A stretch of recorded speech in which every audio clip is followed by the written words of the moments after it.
Shock Monkey Radio is entertainment for adults, by adults, and the views and opinions expressed here do not reflect upon the sponsors or FXBG Public Radio. For additional information, please refer to the United States Bill of Rights. Stand warned. Have you phased into this reality yet? See, I want to show you people why, everything looks weird. It's because EK hasn't phased into reality yet. I told him, it's like, before we get the show started, you got to phase into this dimension completely. You see this? See, this is what I'm working with, people. Halfway into this dimension. Now go over there and practice, phasing into reality, because you got to push buttons in this reality. And who knows what buttons you're pushing in other realities. Anyway, welcome to Shock Monkey Radio. I'm your host, the Madman. I have a Patreon, Cash App. You can send me money that way. Follow me on social media. I saw a video this week that took me back to my days in the 90s. And I started thinking about those. You remember Tabitha Soren from MTV News? Man, what a hottie. She's still hot too. And I was thinking about Kennedy, in those days of those mousy Lisa Loeb type girls that you knew in the 90s you always wanted to get with, and you'd want to take them out to a date. It was the kind of girls, it was the reason why you want to take Alanis Morissette to see a boring movie. Do you understand what I'm saying?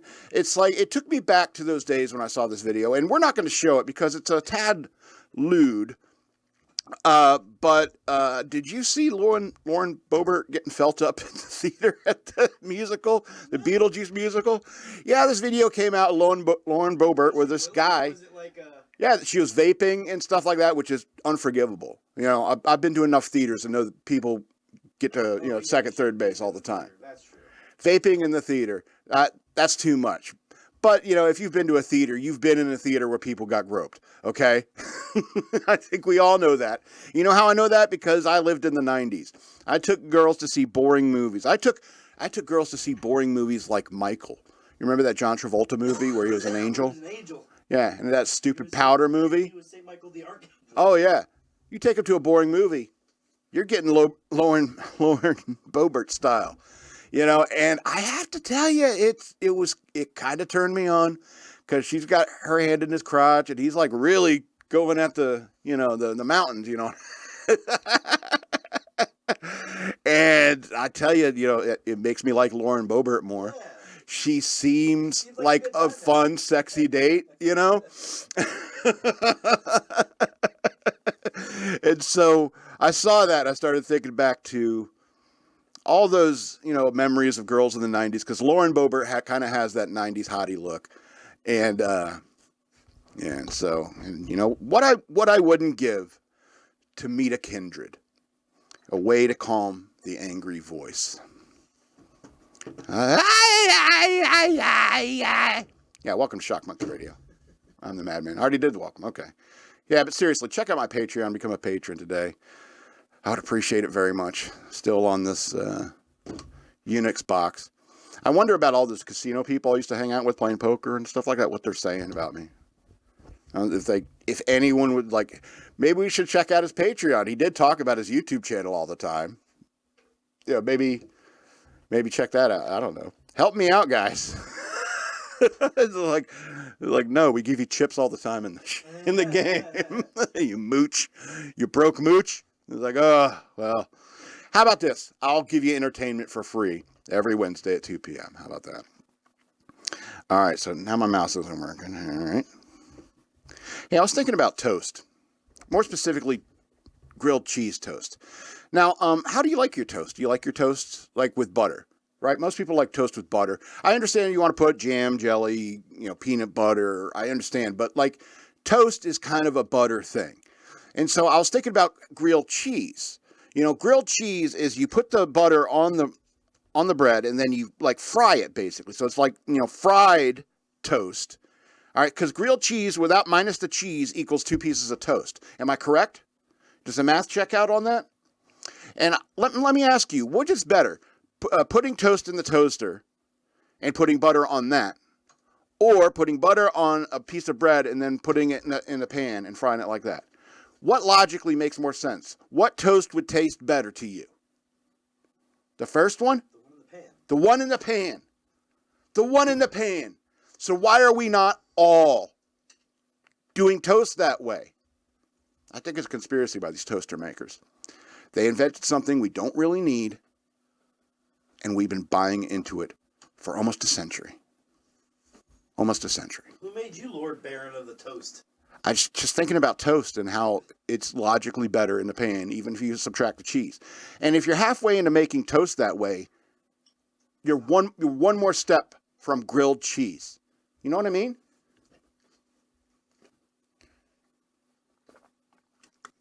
I don't know. I don't know. I guess I was making grilled cheese and I was like, wait a minute. Why is this toaster in the way? Anyway. I was thinking about Brian May's guitar recently, and how, there's a lot of interesting stories about Queen. I do like the story about the differing stories between like the Sex Pistols and the Queen running into each other at the studio, and Sid Vicious comes in and he says, "Oh, how's it going, Freddie? You still trying to bring ballet to the masses?" And Freddie goes, and this is the story that Queen tells. So I called him Simon Ferocious or something, and he hated that, and so I grabbed him and I shoved him out into the hole. And I was like, yeah, whatever. Simon Ferocious? Yeah, it's clever, but it sounds like something you could have made up after the fact. I do like that story. I do like there's this one quote from Freddie Mercury. I forget how it goes exactly, but somebody's asking him about like the media and how the media like views his music and art and stuff like that. And they say this is crap or this is really good. And it's like it's hit or miss with Queen sometimes. And so Freddie's sitting there just talking about how the media views is like, so these people, these people are journalists and not necessarily artists. And then he like kind of trails off for a second, and then he says, "And I don't wear a hose," and he like walks off, ends the interview. And what he was talking about is that like tabloids would say like have close-up pictures of Freddie's crotch and stuff like that and say, is he wearing socks or something like that? It's the whole cucumber and foil joke from Spinal Tap. That's where all that comes from. All right? Because there were rumors in the tabloids that Freddie's wearing a hose, right? And that's... So, I do like that quote from Freddie Mercury. But my favorite story about Queen is Brian May's guitar. If you get a moment there, if you phase into reality at some moment. I know you got 63% in this reality. But the story of Brian May's guitar is very interesting. He grew up a broke kid, but he clearly had a genius mind. He's a doctor of astrophysics now. And he was well on his way to becoming that anyway before he got caught up in Queen. All right. But this guitar he made as a young kid because he didn't have enough money to buy the kind of Fender Stratocaster he wanted. So he and his dad came up with this plan to make a guitar, build a guitar. And if you take a look at this picture, that wood body that they built the the guitar from, and probably the neck as well. The neck, see, I'm all lost. The neck as well. It was all carved out from an old fireplace. So somewhere in England, there's a guitar-shaped hole in a fireplace. But I guess back in the day, it's like those things were, you take them, move them, and stuff like that. Because it obviously wasn't a wooden fireplace. There'd be stone, and you'd have wooden decorations around the fireplace, and those could be removed and so forth. And so, they took the wood body from that. You get the strings. You got to get to all the nuts and bolts and the electric pickup units. You gotta buy those professionally. But the body, the mechanics of it, you can do that yourself. And they figured out a way to do it and built this legendary guitar. There's tons of people who have, who have a Brian May guitar because, number one, Brian May is an amazing guitarist. And number two, it's an incredibly cool guitar because of its story. Even the tremolo unit, in the 80s, they started calling that a whammy bar, but it's a tremolo unit. They used like a spring from a motorcycle. They found a spring, the perfect size inside this motorcycle, took that out to build the whammy bar, the tremolo unit.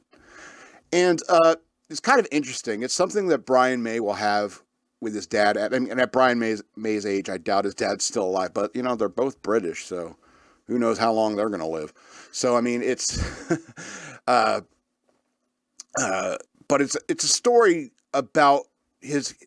It's almost like a magical story. It's like the classic English, prince rising up. He pulls a sword from a stone, and the sword being the guitar, and becomes the king of Queen, I suppose, because he's straight. Brian May's straight, and so,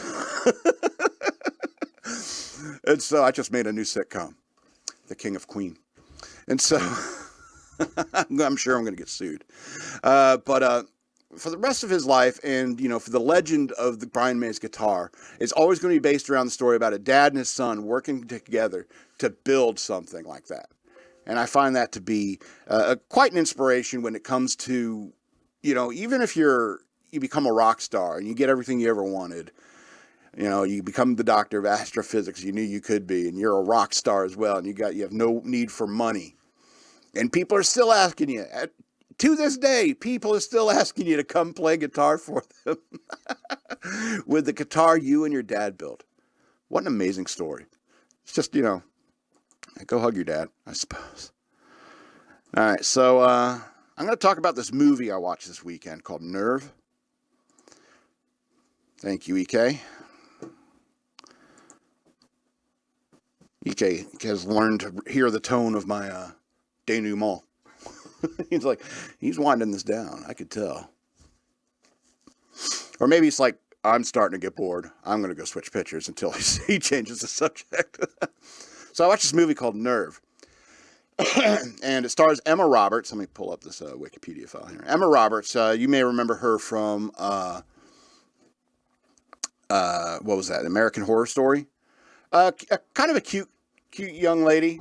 As soon as I see her, I'm like, not my type, but definitely EK's type.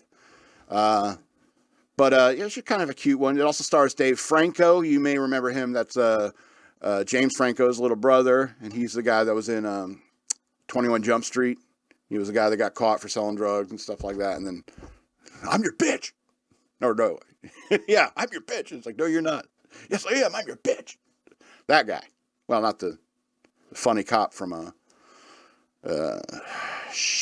Hangover. Anyway. And the name I recognize, which is Juliette Lewis, and she is no longer the hot girl in films anymore, which is a shame because, man, back in the day. But now she plays moms in films. And, I'm still, what's funny is, I'm still yeah. Yeah, it's still, yeah. Yeah, the hot girl from my teen movie plays the grandmother now. Yeah. Yeah. Fucking weird. Well, it's funny because, the older you get, you're like, I see this drunk middle-aged lady get arrested. Is like, man, I'm getting old because I'm looking at this lady and I'd hit that. So I guess that means I'm normal and mature and so forth. Anyway, so I watched this movie and it's definitely aimed at a younger crowd. All right, and that's fine. That's fine. I understand not everyone could be in the glorious Generation X like me, and time marches on, but. That doesn't mean people in my generation can't watch a movie like this and find it enjoyable and interesting because the concepts are fairly basic. It's not too much into a hackers movie in the modern era where old hackers like me are like, I don't understand anything that's going on. But this is all pretty simple in how it presents this techno thriller concept of this game. And the show is all about this internet game that happens, and it's clearly illegal. All right, it should have been shut down long before this movie happened. All right, and so it all starts. It's called Nerve. There's the game, and it's the title of the movie. But it's basically like a truth or dare without the truth part. But it all takes place on the internet, and so you can log into the site, and you could choose as a player or a or a watcher. Yeah, player or watcher. And so what's interesting is what if everybody signed up as a player? Anyway, and so the player gets a series of dares. All right, and if you look at this picture here, this frame of the movie from Nerve is the I think the fourth dare, I think, yeah, that she took part in this game Nerve. And her first dare, she had to go into this restaurant or something. I think like a restaurant and kiss a stranger for 5 seconds. So, excellent way to introduce the two primary main characters. It's this girl, she plays a character named Venus. V. They call her V. And it's like, but if your name's Venus, why wouldn't you go by that? That seems way hotter. I'm Venus. But V, she goes in the stairs. She has to go into this restaurant, kiss a guy for 5 seconds. She comes in, and there's Dave Franco. What's his name? Dave Franco?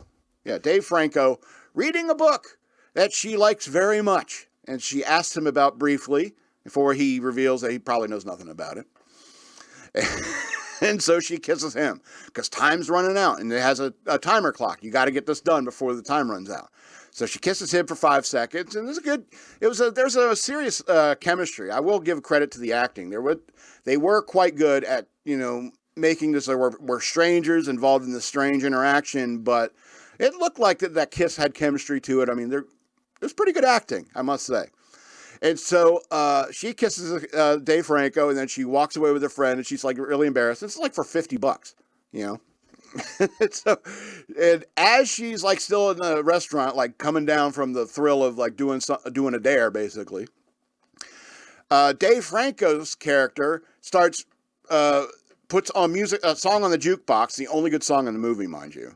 All right, which is "One Look from You, Anything You Want" by Roy Orbison. And he plays that on the jukebox and starts singing it and dancing around the restaurant, singing the song to her. So clearly, right away that both these people are players in the game. And so there's a series of dares, and she's got to like get on this motorcycle with him and drive him to this location. In this location, she gets a new dare and says, "Try on this dress." Right? And so she goes into the store that's there behind her in the shot and so starts looking for this dress, which is like something like a $4,000 dress. All right, it's like a $4,000 dress, and she goes and tries it on in the changing room. And she comes out of the changing room, and there's Dave Franco again, and he's wearing a real nice suit. I mean, it was okay suit, but she really looked good in that dress. But but then somebody stole their bags while they're in there. Another player stole their bags while they're in there changing, and so they're left with just a dress. And then the next dare they get is like, "Now get out."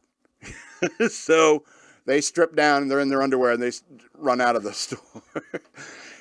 But as you might imagine, things get crazier and crazier as it goes on. Yeah, the dollar amounts go up higher and higher, but it gets really, really intense the further it goes on. And I think I don't want to spoil it by explaining what happens after that. I mean, this really, up to this dress part, is like the first half of the movie. Everything else that happens after that is far more intense. I mean, and you can understand like I guess the similarities. I think it's a story about the dangers of social media, because after all, you got these people doing crazy stuff to get Instagram famous. This guy in England who walks into people's houses and stuff like that, steals people's dogs and other stuff like that. It causes, because of the nature of social media, it started this trend of some very reckless and, questionable and dangerous behavior, because, doing something extreme can get you internet famous. You could be doing parkour. For God's sakes, listen to me, you guys who do parkour, please stop. Please stop. These videos, drive me nuts. And you know what's going to happen? You're going to slip and fall one day to your death. Somebody's going to retrieve the video of that, and then your channel's going to go through the roof. Okay? Social media creates a weird environment where somehow you have to tolerate shows like mine all of a sudden. All right? Where sometimes you get people out there like doing crazy stuff, riding their bikes into the street, trying to get hit by cars or something like that, or riding up on it. What was that? Big Stranger Rodeo or something like that, or some guy with a leaf. Yeah. But let's be honest. This kind of behavior since the internet came around has been around. Been kind of a facet of internet celebrity and so forth like that for a while now. And this movie, Nerve, takes it up, to its logical extremes. And I think that's important to look at.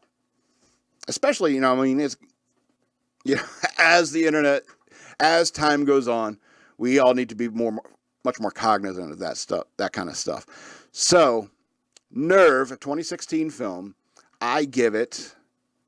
I can consult my notes. I forgot. I give it 8 of 13 stars. I was shocked at how well written, how well acted that this movie was. Usually, when I see something that's aimed at a younger audience, I tend to be a little skeptical and what's the word? Like don't expect. I don't expect these kids to have any artists in their generation. But I'm wrong.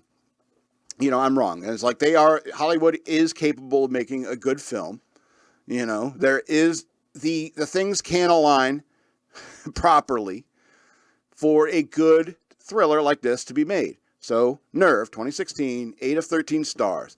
It would get higher. It would get a higher score, but the music is just terrible. It's terrible. The kind of music you kids like these days. It drives me nuts.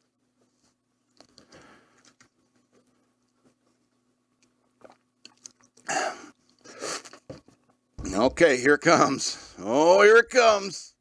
Oh, here it comes.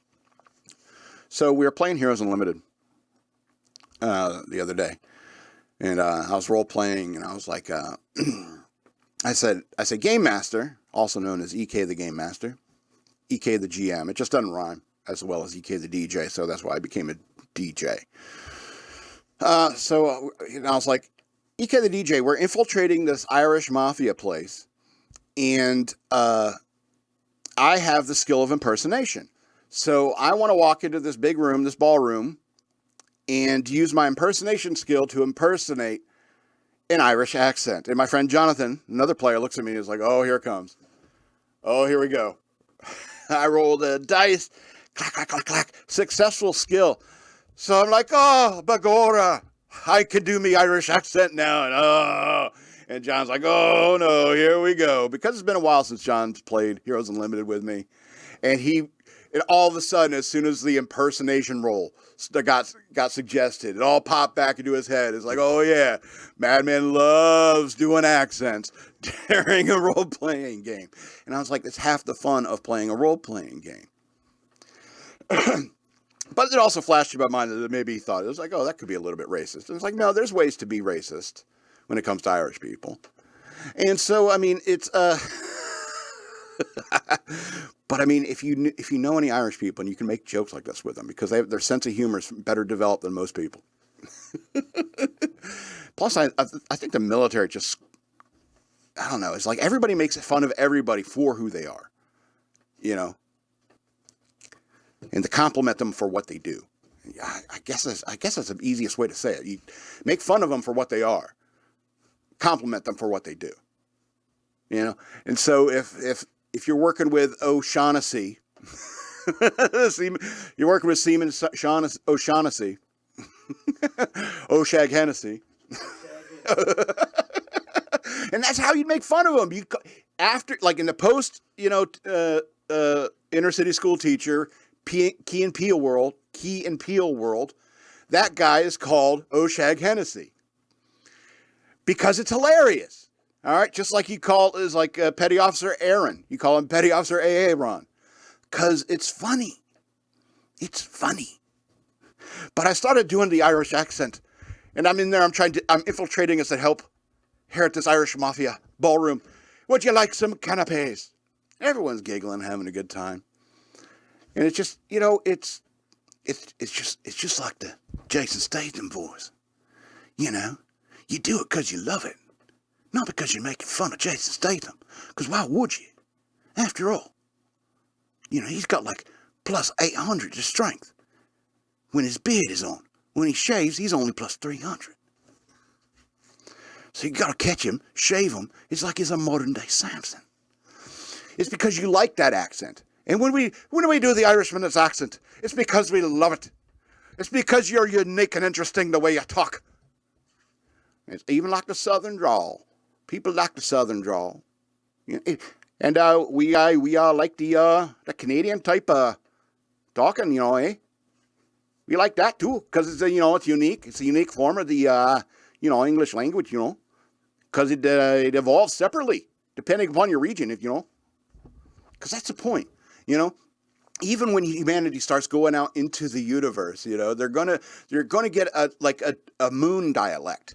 People who are isolated on the moon, not necessarily talking with other people from other regions, they're gonna have new slang. They're gonna have a different accent and stuff like that. And that's the nature of language. It's the nature of people. They're going to become different. They're going to be living in a lower gravity environment. You may grow taller. Life is adaptable that way. Human life is adaptable that way, including our language and all the differences. And all the differences despite all the differences, it's amazing how alike all our DNA is, to be all things considered. Because the difference between an Irishman and, I don't know, Morgan Freeman, I don't know, maybe Morgan Freeman's Irish. I don't know. Anyway, we could burn through the news quickly, because I definitely want to talk about a couple things. I was a little early. You said we could burn. Oh, we could do it. We could do it. You said we could That's burn fine. the news. I assumed That's fine. We'll do the news. We'll do the news. All right, so this is what's been going on today. So I'm going to consider this the top news story. Jim Jordan grills Attorney General Garland over allowing Hunter Biden's potential Burisma charges to lapse. So, it's 14:30. So, House Judiciary Committee Chairman Jim Jordan laid into Attorney General Merrick Garland in a Wednesday hearing, demanding to know why the Justice Department has allowed potential charges against Hunter Biden to lapse. The Ohio Republican highlighted Biden's business dealings with Burisma, a company in Ukraine, and noted that the DOJ has allowed the statute of limitations to lapse on any potential tax crimes Biden may have committed during that time.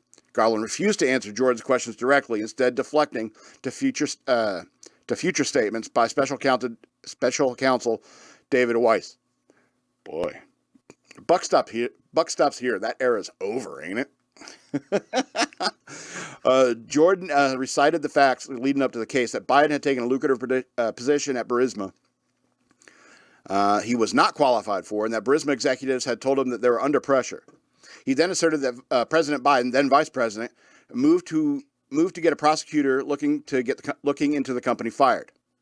I'm sure if you follow the news at all, you've heard of that. That all happened. I'm wondering. This is a quote from Jordan. That all happened. I'm wondering why you guys let the statute of limitations lapse for those tax years that dealt with Burisma income. There's one more fact that's important, and that's this investigation being conducted by Mr. Weiss, an appointee of President Trump. You will, at the appropriate time, have the opportunity to ask Mr. Weiss that question, and he will no doubt address it to the public report that will be transmitted to the Congress. Garland responded. Did they forget? Did the lawyers just like, oh, darn it, were they careless? Jordan pressed. I expect that won't be what he says, but because I promised, Garland said before being cut off, that's not the case because, as Mr. Bishop pointed out, that they had a tolling agreement. They talked to Hunter Biden's defense counsel and said, let's extend the statute of limitations. And then at some point, they made an intentional decision to say, we're going to let the statute of limitations lapse, and I want to know who decided and why they did it, Jordan said. And Garland, again, Mr. Weiss is a supervisor of the investigation at the time, and all times he made the appropriate decisions. You'll have to ask him the question. We all know why they did it, Jordan said. Everyone knows why they did it. Those tax years, that involved the president. The one thing to have a gun charge in Delaware, that doesn't involve the president and the United States. But Burisma, oh my, that goes right to the White House.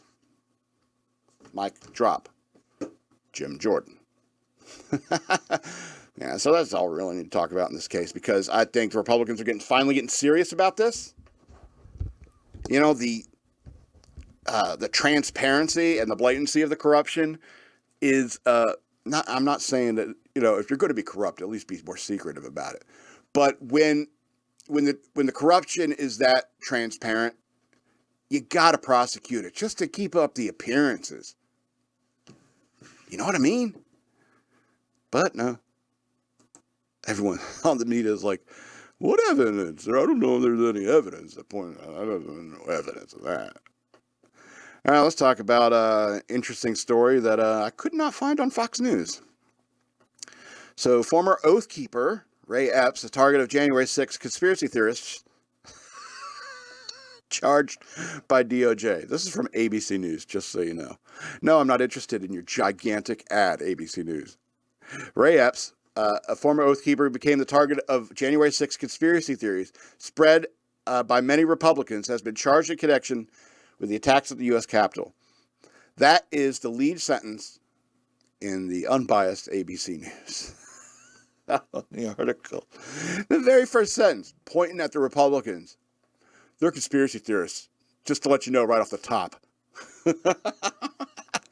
So the Justice Department charged Epps on Monday with a single misdemeanor count of disorderly and disruptive conduct in a restricted area via criminal information, which is often an indication the defendant is prepared to plead guilty. Epps' attorney, Edward Unganvarsky, told ABC News he anticipates a guilty plea to the charge. Epps said he went to D.C. on January 6, 2021 to protest the 2020 election. Republicans accused him of being an undercover federal agent that urged supporters of the former President Donald Trump to storm the U.S. Capitol on January 6, 2021. Yeah, so I think that's all we need to read of this nonsense article. Because I think if you watch the videos and stuff like that, this guy Ray Epps, he really does seem like a Fed. You know, and I think the instinct of a lot of people on the street around him kind of was the same way.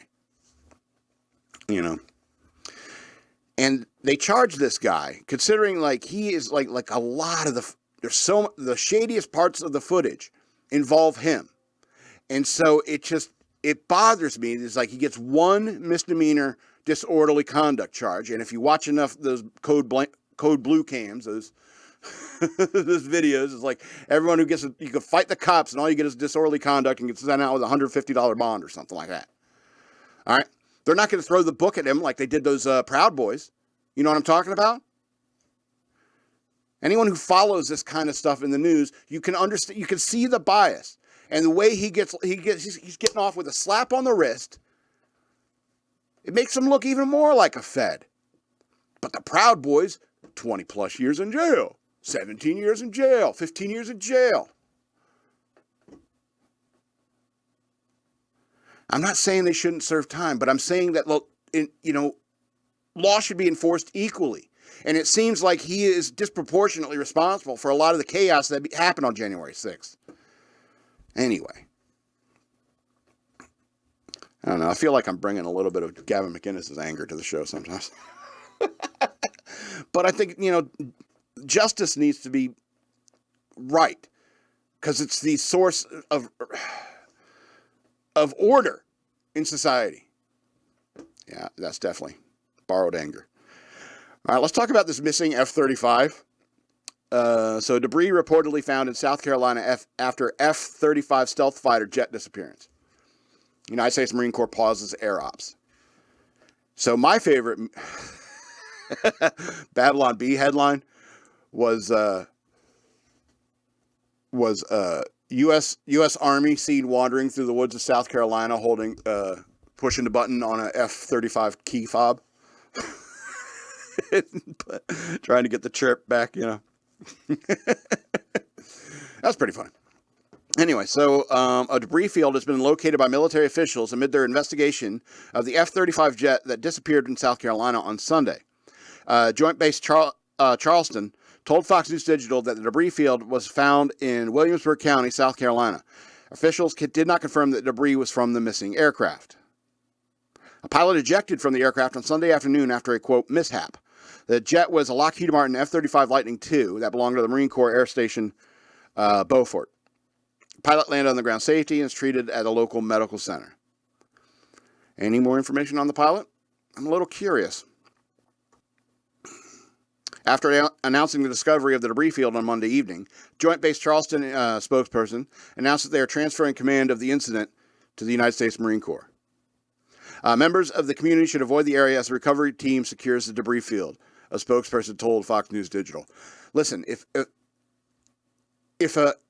F-35, knowing what I know about the military, if an F-35 crashed into my house, I would leave my property and call somebody, the police, something, a plane, a military plane with, I'm sure, top secret information on it and equipment on it on my property in my house, so I'm getting away from my property before the government shoots me for being too close to their sensitive shit.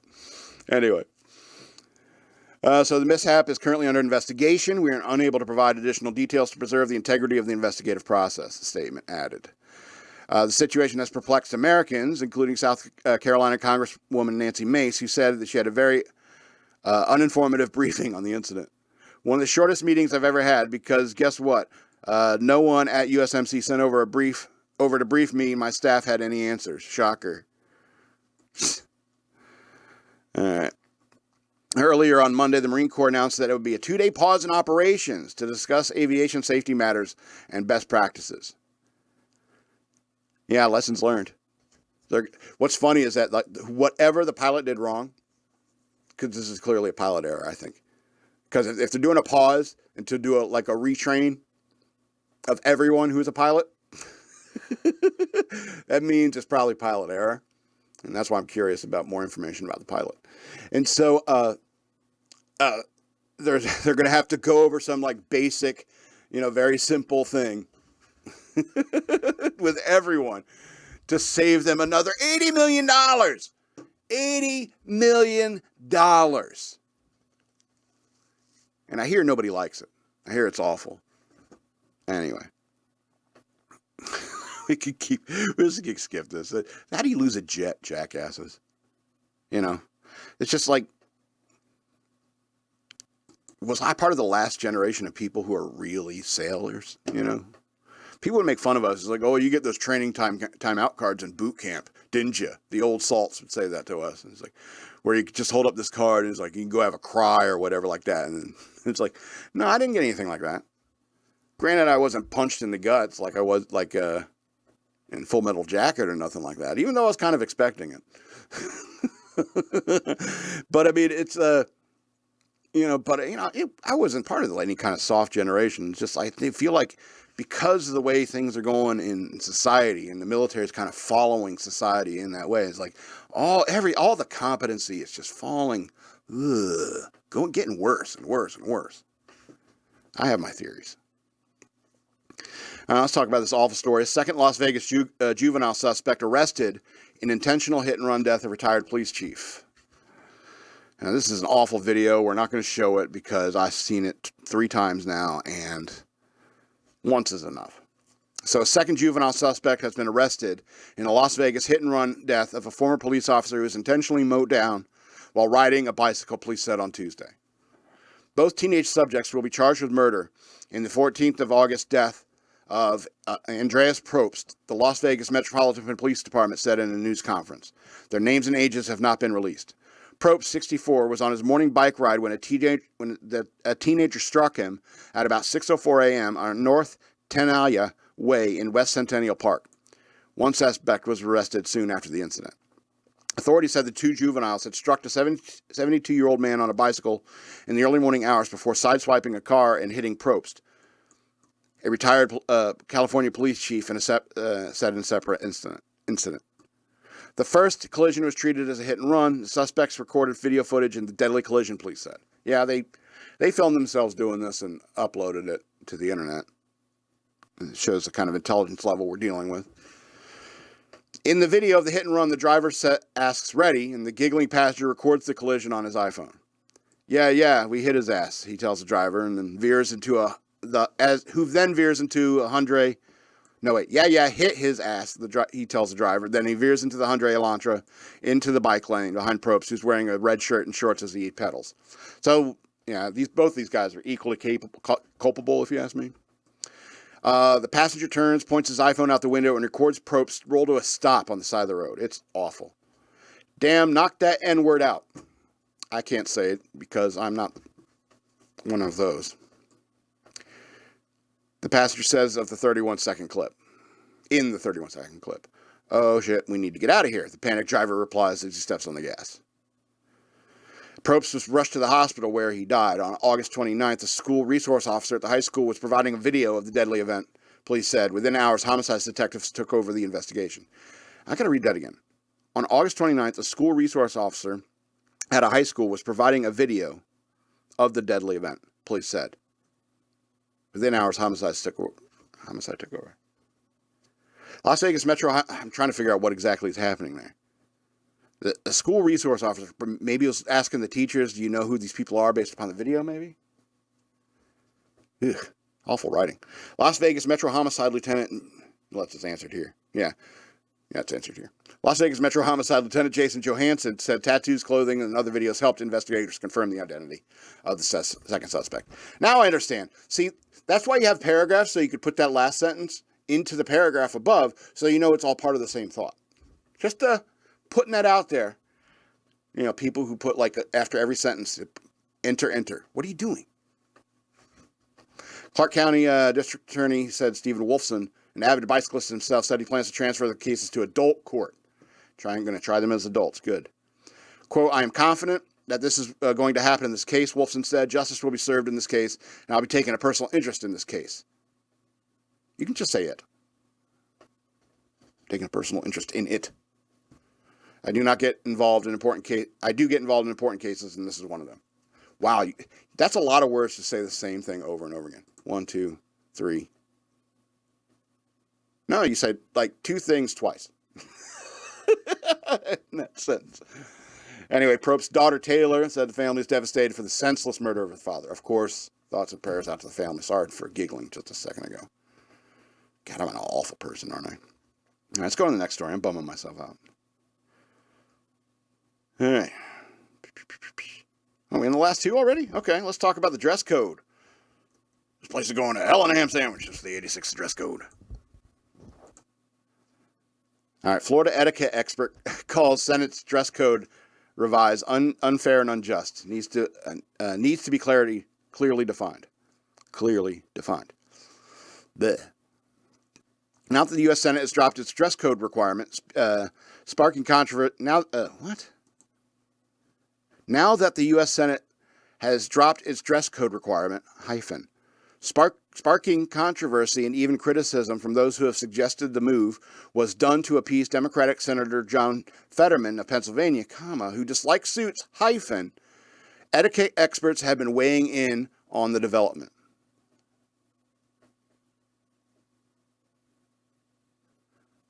Let's look at who wrote this. Who wrote it? Maureen McKay. That is awful writing. That is just disgusting. What a mess. Senators will now be allowed to wear their clothing of choice. However, others who have entered the chamber must comply with the dress code, which is coats and ties for men and women. For men and business attire for women, as Fox News Digital previously reported. Senators are allowed to wear whatever they want. First, I'd like to ask Senate Majority Leader Chuck Schumer to define a relaxed and casual attire, said Jacqueline Whitmore, Florida-based etiquette consultant, to Fox News Digital this week about Schumer's change in dress code in the Senate chamber. Whitmore went on, does that mean jeans, shorts, gym clothes, or all of the above? She also said a dress code of any kind needs to be clearly defined so there's no violations or gray areas. The etiquette expert has advised individuals as well as companies and organizations for decades about a range of situations that need navigating. She founded the Protocol School of Palm Beach and coaching and training company. So clearly an expert. Whitmore also said to allow senators to dress casually but require all others who work in the Senate floor to conform to a more formal dress code seems unfair and unjust. Correct. Why is John Fetterman so friggin' special? Doesn't like the way he looks in a suit, maybe? So everyone's got to change? You know, the whole rules of all the country that have been in place for years have to change because of this guy. Is he going to keep changing his facial hair too? Maybe we should have regulations on their facial hair. What I mean is that it's U.S. Senate, you know, you dress for the job you're in. You should wear a suit. I'm sorry. If you're in the Senate, you should be wearing a suit every day. I understand if you get at home and you want to kick off your shoes and put on some sweatpants, fine. But, I understand, I'm a podcaster. I have 138 viewers, subscribers. I could wear a t-shirt. You know, if I start doing a professional podcast, I get hundreds of thousands of views and subscribers and stuff like that. I might tart myself up a little bit out of respect for the audience. I guess you could say I should be respecting the audience right now, but yeah, not until you all become patrons. Then you can start talking about my wardrobe. There's a little chat section on the Patreon for the patrons who want to talk about my dress code. But the point is that, you know, the U.S. Senate, that's a very important place, and you need to dress for that position. Anyway, I thought that I was going to be like lighter news, but it turns out I'm just angry today. I think I'm just angry today. This is the whole point of the show, is I find out what my mood is once a week, so I can. Oh, okay, now I know how to continue with my week, because I'm feeling angry, so I need to just hold my tongue a little bit more, be a little bit quieter until the weekend passes. Anyway, all right, let's hear about this weird story. College student blames his parents for his short stature and his inability to date. My mom started crying. Yeah, so some 4,500 people and 2,700 people have shared comments so far on a social media post shared by an individual who says he blames his parents for his short height and inability to date, with the man asking others on the platform if he's wrong for the way he feels about it after a blow-up with his parents. Describing himself as a 20-year-old male who is 5'3" and attends college, the man wrote that the rest of his family is average to tall. My dad is 5'10", my mom's 5'6", and my brothers are 5'11" and 6'1". When I was 11 or 12, he wrote, my doctor told my family that my pituitary gland was malfunctioning and acting unpredictably. So in the coming years, it would either stop producing growth hormone altogether really quickly and leave me short, or it would overproduce and I'd be tall, 6'3 plus. Added the man, is it possible to predict which one would happen? And then they suggested hormone stabilizing shots that would ensure normal growth. The plot thickens. The individual who goes by the surname Southern Bed 1402 on the subreddit known as Am I the Asshole? He also wrote, my parents have been and are still wealthy and have no issue paying for these, but they said that I have a chance to become very tall without these shots, so I should take it. Oh, I see. Okay. The young man added, I said I'd rather have the shots because I'd rather just guarantee that I'm average than having a 50% shot of being incredibly short. But they didn't listen. As he went on, as a result, I stopped growing very early and I'm only 5'3". Providing more of a personal story, the individual continued, my parents and siblings always make jokes about it and how I don't have a girlfriend, which makes me angry because it's quite literally their choice that led me to the situation in which I don't have a girlfriend and am short. He said that this past weekend they visited me at college and they started making the same jokes. So I got angry and shouted at them that they can joke all they want, but the reality is that I'm in the situation and it's because of the choice they made. Then the man wrote, my mom started crying, my dad got angry, and then said I was being a huge a-hole. So he wonders, am I the a-hole? And of course, Fox News gets an expert to weigh in on it, but we're going to weigh in on it. I think there's lots of assholes to go around. I think there's lots of assholes in your family. All right? You're definitely one of them. You're definitely one of them. So I think it's probably hereditary. Your personality's the only reason. Yeah. I think a lot of it has to do with your personality, because if you're rich and 5'3", I don't want to hear it. I don't want to hear it. Okay? Look, man, women are shallow. Okay? A lot of them say things like, I want a guy who's over 6 foot tall. But a guy who's 5'3" can charm the pants off of chicks. Literally. All right? So why don't you work on being charming? Work on yourself and, work with what you have. All right? Instead of trying to find somebody to blame, because that doesn't lead anywhere. It doesn't help anyone, and it certainly doesn't help you. And I think that's a lot of what a lot of these people who when they start getting of the age, 20 years old or something like that, and things start going bad in their life, and it's I'm not where I wanted to be at this point. I'm 25. I'm not where I wanted to be. I'm not 30. I'm not where I wanted to be. And you start thinking back on all the reasons that the excuses you can make, to blame somebody else. Like, oh, my parents did this. It's like, oh, I was raised this way. They made this decision not to do this hormone therapy, which I think is a good thing. Kids shouldn't, kids shouldn't be doing hormone therapy of any kind, if you ask me. Shouldn't be screwing around with your development in terms of like, I don't even want kids wrestling because these 15-year-old boys starving themselves to make weight is ridiculous. It's insane. You don't do that. All right. Speaking of other short people, because that's what happens. They stop taking in nutrition so they can cut weight. So they stay at like 5'2" and 103 pounds the rest of their life. All right. So it's not good to play around with your body chemistry, especially when you're a teenager. But also you can't walk around trying to blame everyone else for because you can't go in the past and fix it. Even your parents can't go in the past and fix it.